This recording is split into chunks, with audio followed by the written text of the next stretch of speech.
What happens when a dragon's fear becomes so powerful, it threatens to destroy an entire kingdom? When fire isn't a weapon, but a cry for help that no one knows how to answer? Two young heroes are about to discover that the most dangerous monsters aren't the ones who roar the loudest. They're the ones who are too afraid to ask for help. This is Chapter 7, The Dragon of Mystvale, and this dragon's greatest enemy is herself.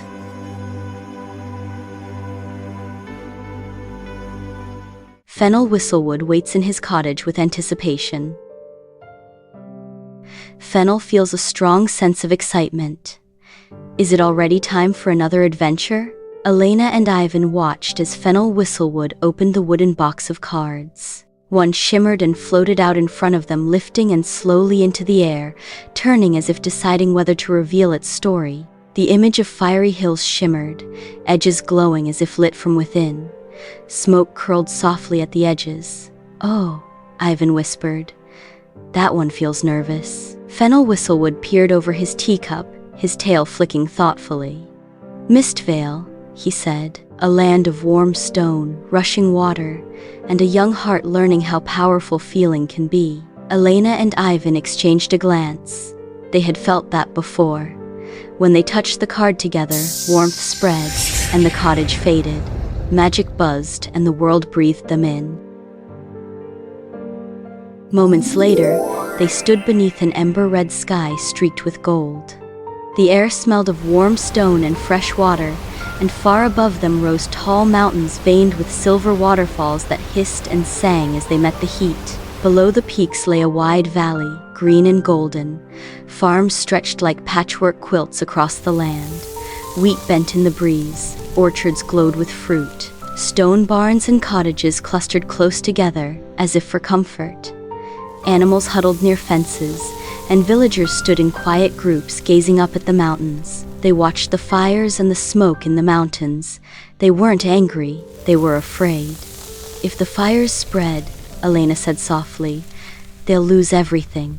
Ivan nodded. "Their homes, their animals, their crops."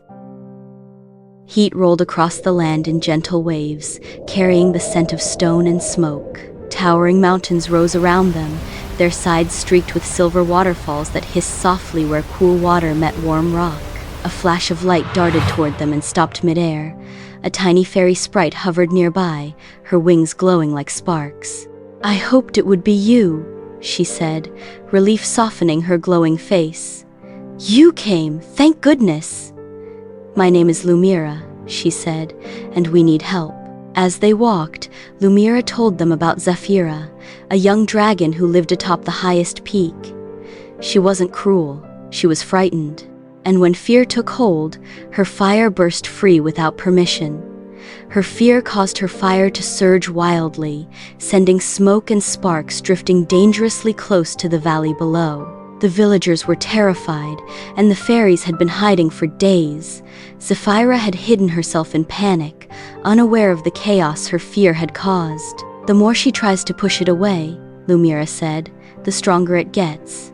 "She doesn't know how to calm the flames inside her," the sprite said softly. Elena and Ivan exchanged a determined glance. "Then we'll help her," Elena said. Before they climbed higher, the sprite guided them along a narrow path until they reached a roaring waterfall. Behind the curtain of water, hidden in a glowing stone hollow, rested a smooth crystal the size of a dragon's claw. It pulsed gently, slow and steady. "The Breathstone," Lumira said. "It helps a dragon listen to their own breathing," the sprite explained. "It's enchanted with the gift of balance and calm, but it must be offered with honesty. No fear disguised as kindness, and it must be accepted willingly."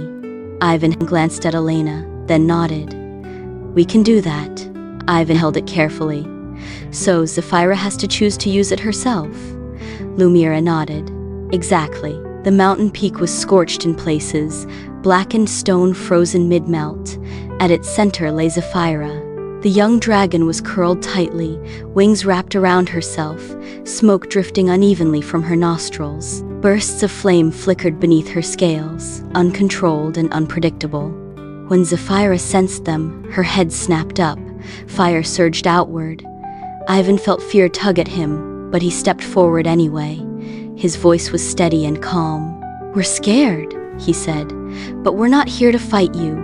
We came because we believe you don't want to hurt anyone and we want to help you. You don't have to pretend you're not afraid," Elena said gently. "Fear doesn't always mean something bad will happen. Sometimes it means something needs care." Zephyra's voice shook. "I try to stop the fire, but it only gets worse." Ivan gently set the breathstone on the ground between them. "This doesn't stop anything," he said. "It just helps you notice what's already inside. But you must make a choice to accept help and use the stone." Zephyra stared at it. Then, slowly, she reached out and touched it. The crystal glowed in time with her breath. In and out, in and out. The flame sputtered, then softened.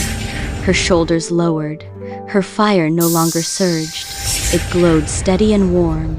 Zephyra, now completely transformed, spread her wings and stood tall. As she did, something incredible happened. One by one, fairies emerged from hiding behind rocks, from inside crevices, from the air itself. They zipped and spun joyfully around Zephyra, laughter ringing like bells. Their wings shimmered brighter and brighter as they circled faster, forming a glowing vortex of magical energy above the mountain. With a deep, powerful breath, Zephyra blew the magic outward, sending shimmering energy across Mystvale.